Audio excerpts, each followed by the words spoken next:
Hello, good morning, जोहार। मैं राजू और आप देख रहे हैं 24 झारखंड न्यूज। चलिए जानते हैं झारखंड की आज की 25 मुख्य बड़ी खबरों को।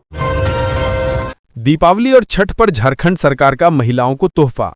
मुख्यमंत्री मैया सम्मान योजना की अक्टूबर माह की किस्त जारी। दीपावली और छठ जैसे पावन अवसर पर झारखंड सरकार ने राज्य की महिलाओं को विशेष उपहार दिया है।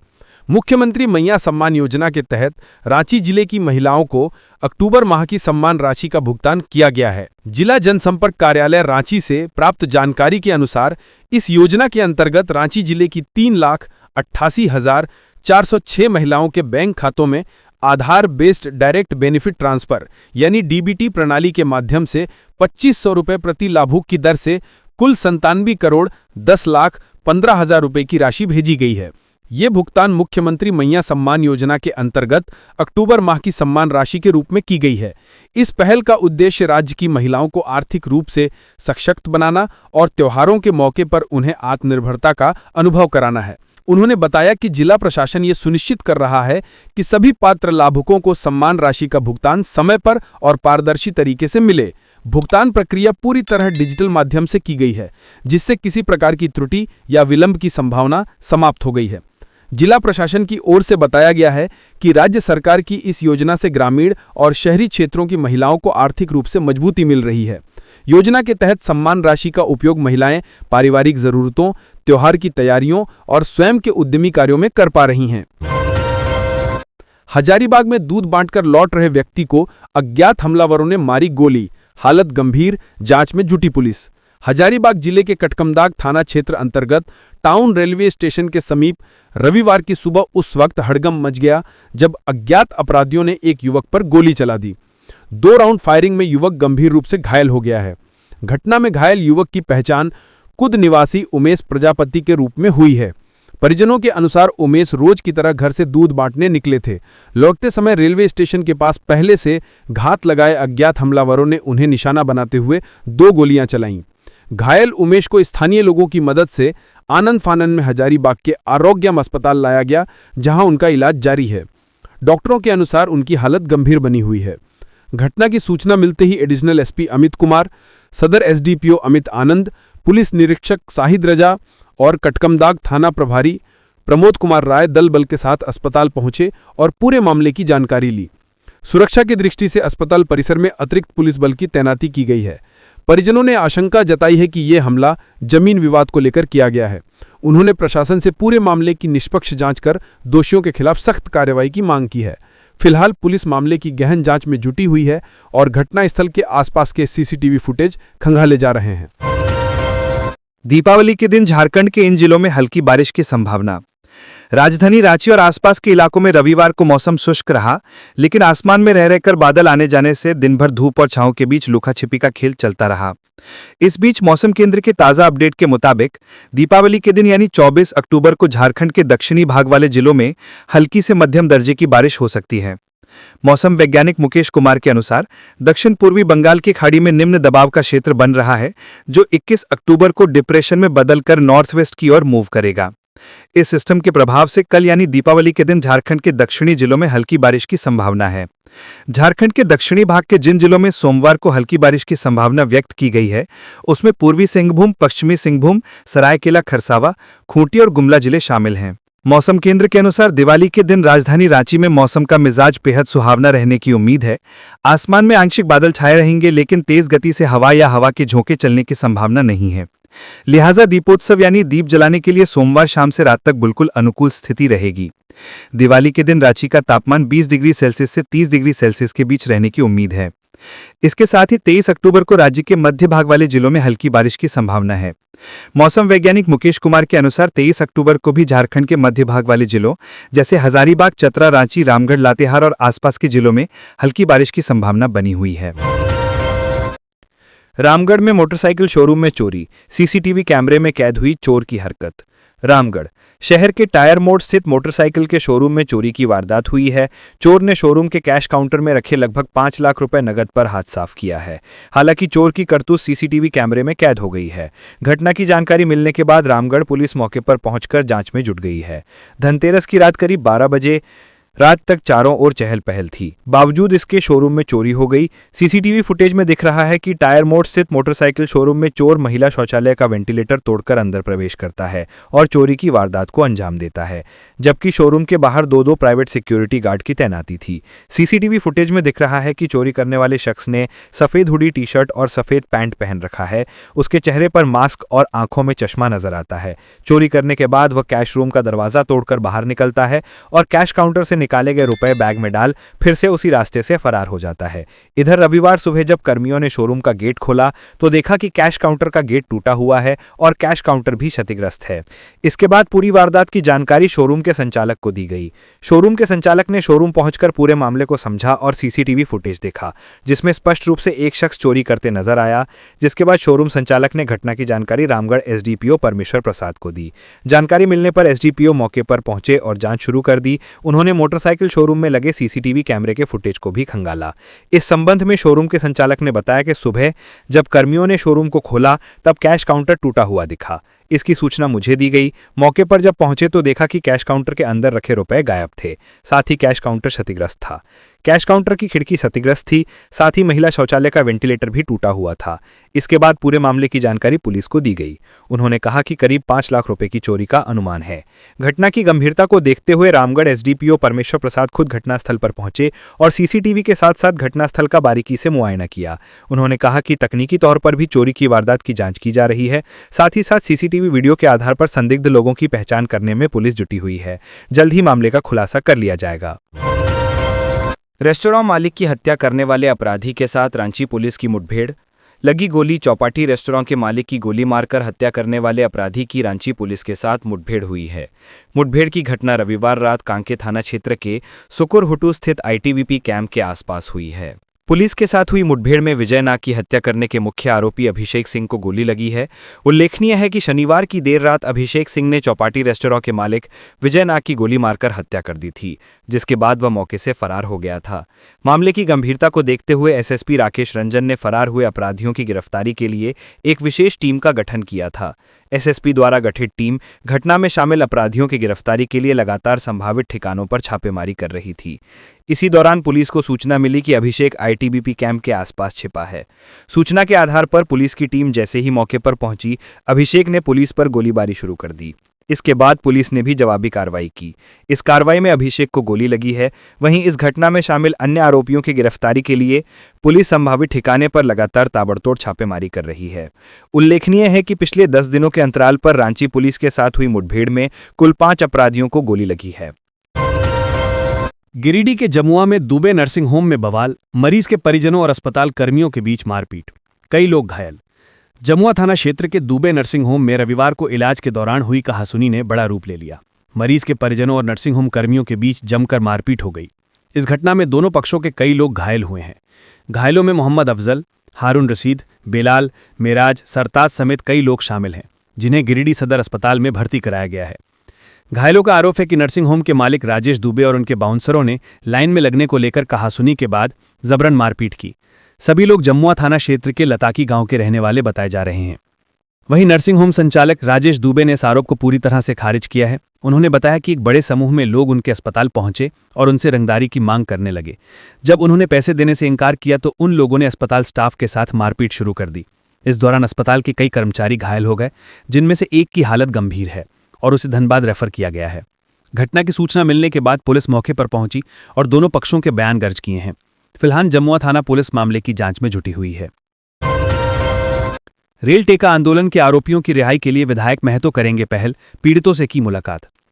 डुमरी विधायक जयराम महतो ने बीते 20 सितंबर को पश्चिम बंगाल के कोटशिला स्टेशन पर हुए रेल टेका आंदोलन के पीड़ितों से आज जीवदारू गांव में मुलाकात की। इस आंदोलन में पुरुलिया पुलिस ने कई आंदोलनकारियों को जेल भेज दिया था, जबकि 5 लोगों को हाल ही में रिहा किया गया है। विधायक महतो ने घायल परिवारों से भी मुलाकात की और उनके हालचाल जाना। उन्होंने कहा कि घटनास्थल पर पुलिस द्वारा लाठीचार्ज किया गया था, जिसमें कई लोग घायल हुए थे। वर्तमान में 46 लोग जेल में हैं। इससे पहले विधायक महतो ने पुरुलिया के एसपी और डीएसपी से भी मुलाकात कर इस मामले में अपना विरोध दर्ज कराया और निर्दोष ग्रामीणों की जल्द रिहाई की मांग की। जयराम महतो ने कहा कि यह कोई अपराध नहीं था, बल्कि एक सामाजिक आंदोलन था जो पूर्व सूचना के बाद आयोजित किया गया। विधायक ने बताया कि वे जल्द ही मुख्यमंत्री ममता बनर्जी को पत्र लिखकर जेल में बंद लोगों की दोष मुक्ति और रिहाई की मांग करेंगे। उन्होंने स्पष्ट किया कि संघर्ष अभी जारी है और न्याय मिलने तक यह प्रयास जारी रहेगा। चतरा में 108 एम्बुलेंस की लापरवाही से युवक की मौत का आरोप, परिजन और कर्मचारियों ने किया सड़क जाम। चतरा जिले के जोरी थाना क्षेत्र के ग्राम जोरी में एक सड़क दुर्घटना में राकेश कुमार पिता संतोष यादव की मौत हो गई। राकेश कुमार ग्राम धनगिरी सलैया का निवासी सुबह लगभग 9 बजे बाइक दुर्घटना का शिकार हुआ। स्थानीय लोगों ने तुरंत 108 एम्बुलेंस सेवा को सूचना दी, लेकिन एम्बुलेंस घटनास्थल पर समय पर नहीं पहुंची। घायल युवक को तत्काल टेम्पो के माध्यम से सामुदायिक स्वास्थ्य केंद्र झूरी लाया गया। वहां प्राथमिक उपचार के बाद डॉक्टरों ने उसे सदर अस्पताल चतरा रेफर किया। सदर अस्पताल ले जाने के लिए पुनः 108 एम्बुलेंस सेवा को कॉल किया गया, लेकिन कॉल सेंटर ने सामुदायिक स्वास्थ्य केंद्र में मौजूद एम्बुलेंस उपलब्ध नहीं कराई। इसके बजाय सदर चतरा से एम्बुलेंस भेजी गई, जिसमें भारी विलंब हुआ। जानकारी मिली कि एम्बुलेंस की स्थिति ठीक नहीं थी और इसे चलाने के लिए धक्का देना पड़ रहा था। सामुदायिक स्वास्थ्य केंद्र जोरी के 108 एम्बुलेंस चालकों और तकनीशियनों ने आरोप लगाया कि जिला प्रबंधक एसी और राजकुमार द्वारा कर्मचारियों से घूस की मांग की जा रही थी। कर्मचारियों द्वारा घूस देने से इनकार करने पर जोरी में मौजूद एम्बुलेंस को जानबूझकर ऑफ रोड कर दिया गया, जिसके कारण दुर्घटना के समय एम्बुलेंस उपलब्ध नहीं हो पाई और राकेश कुमार को समय पर सहायता नहीं मिल सकी। झारखंड प्रदेश एम्बुलेंस कर्मचारी संघ के कार्यकारी अध्यक्ष और चतरा जिला अध्यक्ष मुकेश कुमार ने कहा कि चतरा जिले में 108 एम्बुलेंस संचालन में गंभीर अनियमितताएं चल रही हैं। उन्होंने बताया कि जिला प्रबंधक राजकुमार लगातार भ्रष्टाचार और दबावपूर्ण कार्य कर रहे हैं। कर्मचारियों ने लगभग 10 दिन पहले सिविल सर्जन चतरा को आवेदन दिया था, लेकिन कोई कार्यवाही नहीं हुई। इसके बाद संघ ने 2 दिन पहले उपायुक्त चतरा को ज्ञापन सौंपा। संघ ने स्पष्ट किया कि आज की यह दर्दनाक घटना पूरी तरह जिला प्रबंधक की लापरवाही और भ्रष्टाचार का नतीजा है। निजी स्वार्थ और घूसखोरी के कारण एम्बुलेंस को ऑफरोड किया गया, जिससे एक निर्दोष बालक की जान गई। इसके कारण कई गरीब, असहाय और बीमार लोगों को समय पर स्वास्थ्य सेवा नहीं मिल पा रही है। संघ ने तत्काल सख्त कार्रवाई की मांग की है, ताकि भविष्य में इस तरह की घटनाओं को रोका जा सके। यदि एम्बुलेंस समय पर उपलब्ध होती तो संभवतः राकेश कुमार की जान बचाई जा सकती थी। पाकुड़ में पुलिस पार्टी पर हमला, कई पुलिसकर्मी घायल, 2 आरोपी गिरफ्तार। पाकुड़ जिले के हिरणपुर थाना क्षेत्र के अंगूठिया गांव में रविवार को पुलिस पार्टी पर ग्रामीणों ने हरवे हथियार के साथ हमला कर दिया। घटना में कई पुलिस पदाधिकारी गंभीर रूप से घायल हो गए हैं। सूचना मिलते ही हिरणपुर थाने की अन्य पुलिस पदाधिकारी दलबल के साथ मौके पर पहुंचे और घायलों को इलाज के लिए सामुदायिक स्वास्थ्य केंद्र में भर्ती कराया। घटना को लेकर घायल सहायक अवर निरीक्षक गोविंद कुमार साह ने थाने में प्राथमिकी दर्ज कराई है। गोविंद कुमार साह के बयान पर थाने में कांड संख्या 103-25 दर्ज करते हुए कर्मो राय, सीओ राय, फूलो देवी, जगनी देवी और मनोज यादव सहित अन्य अज्ञात का अभियुक्त बनाया है। निरीक्षक गोविंद कुमार साह ने उल्लेख किया है कि सुल्तान शेख नामक व्यक्ति द्वारा ये सूचना दी गई थी कि उसका ट्रैक्टर अंगूठिया गांव के कुछ ग्रामीणों ने रोक रखा है और 5000 रुपये रंगदारी की मांग कर रहे हैं। सूचना पर अंगूठिया गांव पहुंचे तो वहां मौजूद ग्रामीणों ने हरवे हथियार के साथ पुलिस पार्टी पर जानलेवा हमला कर दिया और एक पेड़ से बांध दिया। शिकायत के मुताबिक साथ में मौजूद अन्य पुलिसकर्मी वहां से किसी तरह जान बचाकर भागे और घटना की सूचना हिरणपुर थाने को दी। सूचना मिलते ही सहायक अवर निरीक्षक मुद्रिका प्रसाद, दिलीप कुमार, किशोर टुडू, अजय पासवान, नैमुल अंसारी दलबल के साथ पहुंचे तो उन पुलिस पदाधिकारियों व जवानों पर भी ग्रामीणों ने जानलेवा हमला कर दिया। सहायक अवर निरीक्षक गोविंद के मुताबिक अन्य पुलिस पदाधिकारियों और जवानों ने किसी तरह हमें ग्रामीणों के चंगुल से निकाला। इधर पुलिस पर जानलेवा हमला किए जाने को लेकर पुलिस ने छापेमारी कर कर्मो राय और सीओ राय को गिरफ्तार कर न्यायिक हिरासत में भेज दिया है। घटना को लेकर हिरणपुर थाना प्रभारी रंजन कुमार सिंह ने बताया कि अन्य अभियुक्तों की गिरफ्तारी के लिए छापेमारी की जा रही है। जल्द ही सभी अभियुक्तों को गिरफ्तार कर लिया जाएगा। गिरिडीह के मिर्जागंज सब्जी मंडी बनी रणभूमि, 2 गुटों में ईंट पत्थर और लाठियां चली। गिरिडीह जिले के जमुआ थाना क्षेत्र स्थित जगन्नाडीह मिर्जागंज सब्जी मंडी रविवार की सुबह रणभूमि में तब्दील हो गई। दोनों तरफ से ईंट पत्थर चले। घटना की जानकारी मिलने के बाद स्थानीय पुलिस पहुंची। पुलिस ने दोनों पक्षों को शांत कराया। घटना के बाद पुलिस बाजार में कैंप कर रही है। घटना में करीब दर्जन भर लोग घायल हुए हैं, कुछ की स्थिति गंभीर है। जानकारी के मुताबिक सब्जी खरीद बिक्री के दौरान लगे जाम को लेकर 2 गुटों के बीच कहासुनी इतनी बढ़ गई कि वो हिंसक झड़प में बदल गई। देखते ही देखते दोनों पक्षों की ओर से ईंट पत्थर और लाठी डंडे चलने लगे। इससे पूरे बाजार में अफरा तफरी मच गई। घटना के दौरान फल और सब्जियों के ठेले तथा दुकानें बुरी तरह क्षतिग्रस्त हो गईं। लोग जान बचाने के लिए इधर उधर भागने लगे। कुछ देर के लिए पूरा बाजार रणभूमि में बदल गया।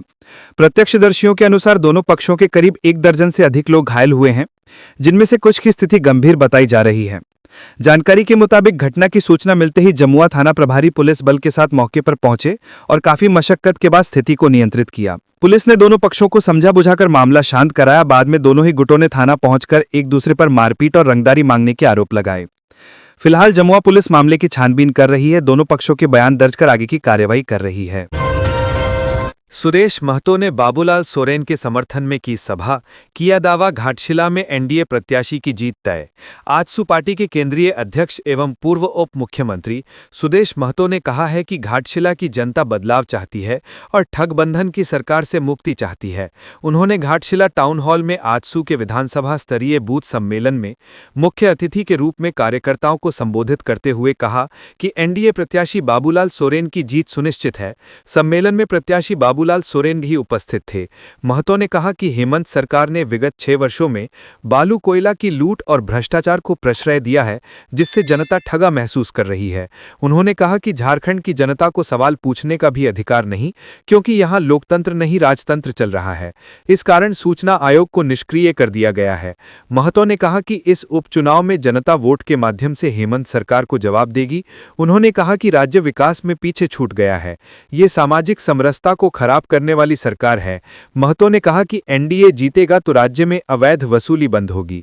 एनडीए प्रत्याशी बाबूलाल सोरेन ने कहा कि आजसू की झारखंड निर्माण में महत्वपूर्ण भूमिका है। सुदेश महतो तथा अन्य आजसू नेता झारखंड आंदोलनकारी रहे हैं। उन्होंने कहा कि आजसू ने संघर्ष किया और भाजपा ने अलग राज्य दिया। सोरेन ने कहा कि महागठबंधन प्रत्याशी को हराकर घाटशिला की जनता इतिहास रचेगी।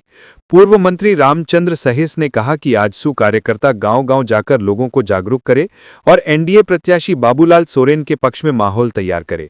उन्होंने कहा कि झारखंड आंदोलनकारी पूर्व मुख्यमंत्री चंपई सोरेन को झामुमो ने अपमानित किया। हजारीबाग में धनतेरस कर लूट की बड़ी साजिश नाकाम, वारदात से पहले पुलिस ने 5 को दबोचा। हजारीबाग पुलिस ने धनतेरस के दिन 5 छिनतई करने वाले अपराधियों को पकड़ा है। ये सभी अपराधी कैनरी हिल के जंगल में योजना बना रहे थे कि जो भी खरीदार जेवर खरीदकर दुकान से निकलेगा, उसका जेवर लूट लेना है। योजना बनाने के बाद ये 5 अपराधी जिले के विभिन्न इलाकों में सक्रिय होने वाले थे। पुलिस ने गुप्त सूचना के आधार पर कार्रवाई करते हुए इन्हें गिरफ्तार किया। हजारीबाग जिले में छिनताई की घटनाओं में इजाफा हुआ है। इसी कड़ी में पुलिस ने 5 संदिग्धों को गिरफ्तार किया है। गिरफ्तारी कैनरी हिल के पास के जंगल से हुई। हजारीबाग सदर एसडीपीओ अमित आनंद ने बताया कि पुलिस को गुप्त सूचना मिली थी कि कुछ अपराधी किसी बड़ी घटना को अंजाम देने की फिराक में हैं। सूचना मिलते ही पुलिस ने कार्रवाई करते हुए 5 को गिरफ्तार कर लिया। सभी 5 आरोपी धनतेरस के दिन शहर के अलग-अलग हिस्सों में सक्रिय होकर जेवर लूटने की फिराक में थे। पुलिस ने इनके पास से हथियार और कुछ लूटे गए जेवरात भी बरामद किए हैं। गिरफ्तार आरोपियों में धनीराम सोरेन उर्फ नेपाली शामिल है, जिसके खिलाफ 6 आपराधिक मामले दर्ज हैं। बलराम मंडा उर्फ बाबा पर 11 मामले, तैयब अंसारी पर 1 और किशोर कुमार बिहारी पर 2 मामले दर्ज हैं। गिरफ्तार विकास पर कितने मामले दर्ज हैं, इसकी जांच की जा रही है। पुलिस ने आरोपियों के पास से 1 पिस्तौल, 1 देसी कट्टा, 6 जिंदा कारतूस, 48 ग्राम सोना, 98 ग्राम चांदी की सीकरी, 1 4 पहिया वाहन, 8 मोबाइल फोन और 2 मोटरसाइकिल बरामद की हैं। एसडीपीओ अमित आनंद ने कहा कि हाल ही में जिले में जो अपराध की घटनाएं हुई हैं, उनका जल्द ही खुलासा किया जाएगा। पुलिस अपराधियों की गिरफ्तारी के लिए लगातार कार्रवाई कर रही है। गोड्डा में पानी टंकी ढहा, मलबे में दबकर 2 मासूम बच्चों की मौत, 3 घायल। गोड्डा जिले के सुंदर पहाड़ी थाना क्षेत्र के डाहूबेड़ा गांव में एक दर्दनाक हादसा हुआ है। गांव में बनी पानी की टंकी अचानक भरभरा कर गिर गई, जिसकी चपेट में आकर 2 मासूम बच्चों की मौके पर ही मौत हो गई, जबकि घटना में 3 अन्य बच्चे गंभीर रूप से घायल हो गए हैं। इसकी पुष्टि गोड्डा डीसी अंजलि यादव ने की है। प्रत्यक्षदर्शियों के अनुसार घटना के वक्त सभी बच्चे पानी टंकी के नीचे स्नान कर रहे थे। अचानक टंकी का पुराना ढांचा ढह गया और भारी मात्रा में कंक्रीट और लोहे के रॉड बच्चों के ऊपर गिर पड़े। ग्रामीणों ने शोर मचाकर बच्चों को मलबे से बाहर निकाला और आनन फानन में उन्हें अस्पताल पहुंचाया गया। घटना में घायल 3 बच्चों को गोड्डा सदर अस्पताल लाया गया, जहां डॉक्टरों ने इलाज शुरू किया। इनमें से एक बच्चे की हालत गंभीर है, जिसे बेहतर इलाज के लिए भागलपुर मेडिकल कॉलेज अस्पताल रेफर कर दिया गया है। दुर्घटना की खबर मिलते ही गोड्डा डीसी अंजलि यादव और पुलिस अधीक्षक मुकेश कुमार स्वयं सदर अस्पताल पहुंचे। दोनों अधिकारियों ने घायलों का हाल जाना और परिजनों को सरकारी सहायता के साथ हर संभव मदद का भरोसा दिलाया। डीसी ने संबंधित अधिकारियों को घटना की जांच कर रिपोर्ट सौंपने के निर्देश दिए हैं।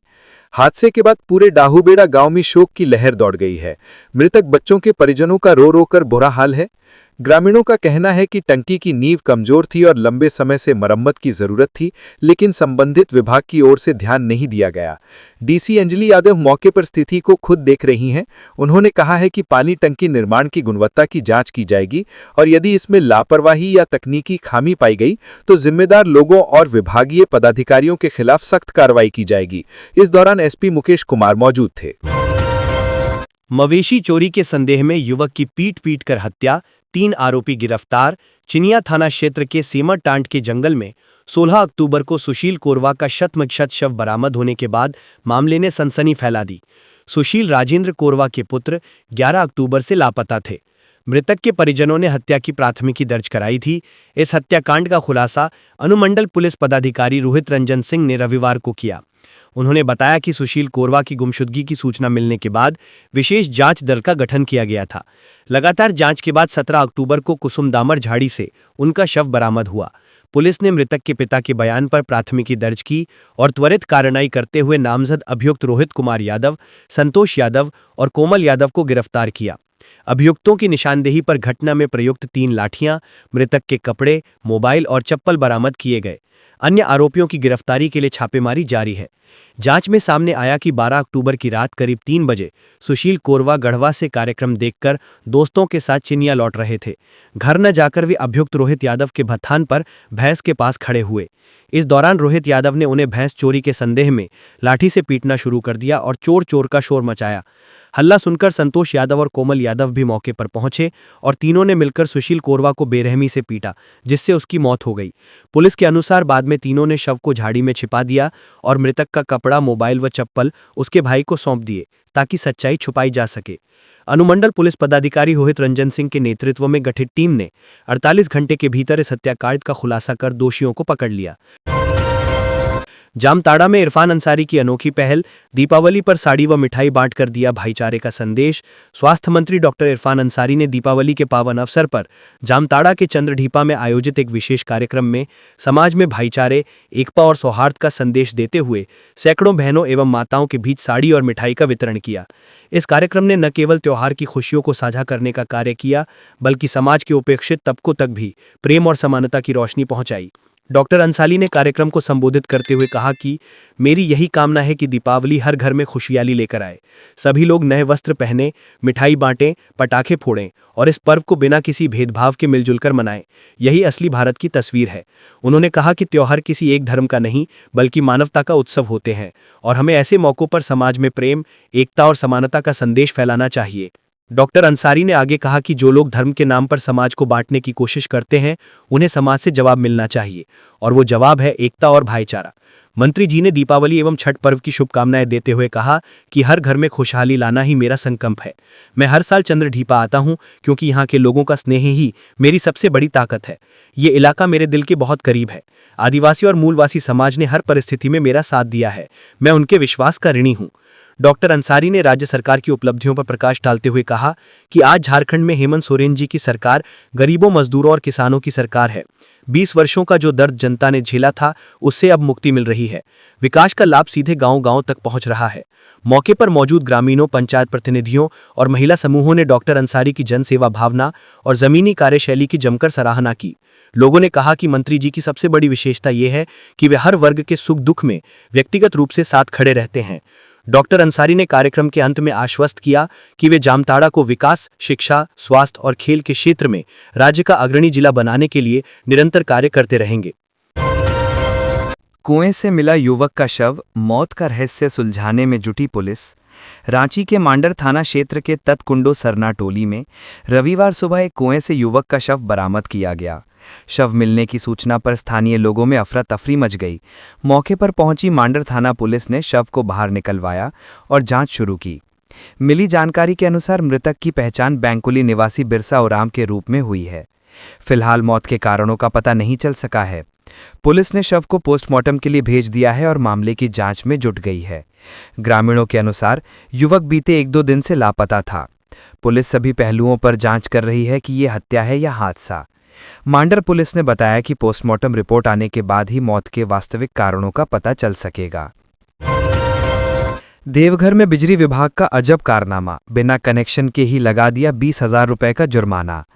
झारखंड के बिजली विभाग पर लापरवाही के आरोप लगे हैं। मामला देवघर में सामने आया है, जिसमें एक शख्स पर लगभग 20,000 रुपए का जुर्माना लगा दिया गया है। लेकिन हैरानी की बात यह कि उस शख्स के घर बिजली का कनेक्शन है ही नहीं। यह हैरत अंगेज मामला देवघर के सारवा प्रखंड की किंदुआ टाड़ पंचायत की जियाखारा गांव का है, जहां एक गरीब किसान रंजीत यादव पर बिजली चोरी का आरोप लगाकर न केवल बिजली विभाग की ओर से FIR दर्ज कराई गई है, बल्कि लगभग 20,000 रुपए का जुर्माना भी लगा दिया गया है। अब जरा सोचिए, जिस घर में बिजली का मीटर नहीं, कनेक्शन नहीं, वहां बिजली की चोरी कैसे हो गई? यही सवाल रंजीत यादव विभाग के पदाधिकारियों से पूछते नजर आ रहे हैं, लेकिन बिजली विभाग के दफ्तर से उन्हें बार बार वापस लौटा दिया जा रहा है। रंजीत की पीड़ा सुनकर स्थानीय जनप्रतिनिधियों ने भी बिजली विभाग की कार्यशैली पर सवाल उठाए हैं। इस संबंध में जिला पारिषद जितेंद्र कुमार सिंह ने कहा कि ये कार्रवाई पूर्णतः मनमानी है और इसे तुरंत वापस लिया जाना चाहिए। वहीं इस संबंध में मधुपुर विद्युत प्रमंडल के कार्यपालक अभियंता रोहित कुमार ने कहा कि मामला गलतफहमी का लग रहा है। उन्होंने कहा कि यदि जांच में रंजीत यादव निर्दोष पाए जाते हैं तो संबंधित सहायक अभियंता को FIR वापस लेनी होगी। GM स्तर से जांच कमेटी गठित कर दी गई है और दोषी पर कार्यवाही की जाएगी। बिजली विभाग के इस कारनामे की चर्चा जिले में काफी हो रही है। लोग बिजली विभाग की कार्यप्रणाली पर सवाल उठा रहे हैं। लोगों का कहना है बिजली नहीं आई पर विभाग ने बिजली चोरी का जुर्माना लगा दिया। अब देखना होगा कि विभाग इस मामले में क्या कार्यवाही करता है। गोड्डा में जमीन विवाद में हत्या के मामले में 5 गिरफ्तार, लाठी कुदाल जब्त, फरार अभियुक्तों की तलाश में जुटी पुलिस। गोड्डा जिले के हनवारा थाना क्षेत्र अंतर्गत परसा गांव में 18 अक्टूबर को हुए एक जमीनी विवाद में हत्या के मामले में पुलिस ने त्वरित कार्यवाही करते हुए 5 आरोपियों को गिरफ्तार किया है। पुलिस को इस मामले में मृतक के परिजनों द्वारा दर्ज कराए गए प्राथमिकी के आधार पर जानकारी मिली थी, जिसके बाद पुलिस अधीक्षक के निर्देश पर एक विशेष छापेमारी दल का गठन किया गया। मिली जानकारी के अनुसार 18 अक्टूबर को जमीन विवाद को लेकर आपसी हिस्सेदारी के 2 पक्षों में हिंसक झड़प हुई थी। इस झड़प में मो हिदायत अली की मौत हो गई थी, जबकि अब्दुल शुभान और मोहम्मद असद गंभीर रूप से घायल हो गए थे। घटना के बाद मृतक के परिजनों द्वारा हनवारा थाने में मामला दर्ज कराया गया। मामले की गंभीरता को देखते हुए पुलिस अधीक्षक के निर्देश पर अनुमंडल पुलिस पदाधिकारी महागामा के नेतृत्व में एक छापेमारी टीम का गठन किया गया। इस टीम ने त्वरित कार्रवाई करते हुए घटना में शामिल 5 नामजद अभियुक्तों मो अली, मो शरीफ, मो अथर, अब्दुल रजाक और जफरुल उर्फ जफर को गिरफ्तार कर लिया है। सभी अभियुक्त गोड्डा जिले के रहने वाले हैं। गिरफ्तार आरोपियों की स्वीकारोक्ति बयान के आधार पर पुलिस ने घटना में इस्तेमाल एक कुदाल और 2 लाठियां भी बरामद की हैं, जिन्हें विधिवत जब्त कर लिया गया है। पुलिस ने सभी आरोपियों को न्यायालय में प्रस्तुत कर जेल भेज दिया है। पुलिस के अनुसार घटना में संलिप्त अन्य फरार अभियुक्तों की तलाश के लिए लगातार छापेमारी की जा रही है और आसूचना संकलन के माध्यम से उनकी गिरफ्तारी के प्रयास जारी हैं। अधिकारियों ने कहा कि जल्द ही अन्य आरोपी भी पुलिस की गिरफ्त में होंगे। भारतीय अंडर 17 महिला फुटबॉल टीम ने रचा इतिहास। 2026 में होने वाले AFC एशियन कप के लिए किया क्वालिफाई। भारतीय अंडर 17 महिला फुटबॉल टीम ने 21 साल बाद देश को गौरवान्वित करते हुए AFC U17 महिला एशियन कप 2026 के लिए क्वालिफाई किया है। इस ऐतिहासिक टीम में झारखंड की 6 बेटियों एलिजाबेथ लकड़ा, सूरजमणि कुमारी, अनीता डुंगडुंग, विनीता हीरो, अनुष्का कुमारी और दिव्यानी लिंडा ने शानदार भूमिका निभाई। इन 6 खिलाड़ियों ने अपने दमदार खेल से न केवल भारत को क्वालिफाई कराया, बल्कि झारखंड का नाम भी राष्ट्रीय स्तर पर चमका दिया। गुमला से सरकार द्वारा संचालित आवासीय सेंटर से एलिजाबेथ लकड़ा, सूरजमणि कुमारी, अनीता डुंगडुंग और विनीता हीरो, हजारीबाग के आवासीय बालिका फुटबॉल प्रशिक्षण केंद्र से अनुष्का कुमारी और रांची के स्टार वॉरियर्स अकादमी से दिव्यानी लिंडा इस टीम का हिस्सा हैं। ये उपलब्धि भारत को 2 दशकों से अधिक समय बाद मिली है और खास बात यह है कि इस ऐतिहासिक टीम के आधे सदस्य झारखंड से हैं। रविवार देर शाम जब टीम के खिलाड़ी रांची एयरपोर्ट पहुंचे तो खेल प्रेमियों ने उनका गर्मजोशी से स्वागत किया, लेकिन इस स्वागत में राज्य सरकार या खेल विभाग का कोई भी प्रतिनिधि मौजूद नहीं था। न तो खेल सचिव, न विदेशक और न ही जिला खेल पदाधिकारी एयरपोर्ट पर नजर आए। इससे स्थानीय खेल प्रेमियों और कोचों में नाराजगी है। गौरतलब है कि दिव्यानी लिंडा को छोड़ बाकी 5 खिलाड़ी राज्य सरकार द्वारा संचालित आवासीय फुटबॉल प्रशिक्षण केंद्रों की हैं, जबकि दिव्यानी ग्रामीण क्षेत्र की स्टार वॉरियर्स अकादमी से जुड़ी हैं, जो पूरी तरह निःशुल्क और चंदे के भरोसे संचालित होते हैं। इन खिलाड़ियों की सफलता न सिर्फ झारखंड बल्कि पूरी देश के लिए प्रेरणादायक है, लेकिन राज्य स्तर पर सम्मान और प्रोत्साहन की कमी इस उपलब्धि पर सवाल खड़ा करती है। तो ये थी आज की झारखंड की टॉप बड़ी खबरें। इसी तरह झारखंड की हर छोटी सी बड़ी खबर देखने के लिए आप हमारे चैनल 24 झारखंड न्यूज को सब्सक्राइब करके बेल आइकन प्रेस कर ले, जिससे झारखंड की हर छोटी सी बड़ी खबर की अपडेट आप तक पहुंचता रहे। तो आज के लिए बस इतना ही, हमें दीजिए इजाजत, फिर मिलते हैं नेक्स्ट न्यूज में।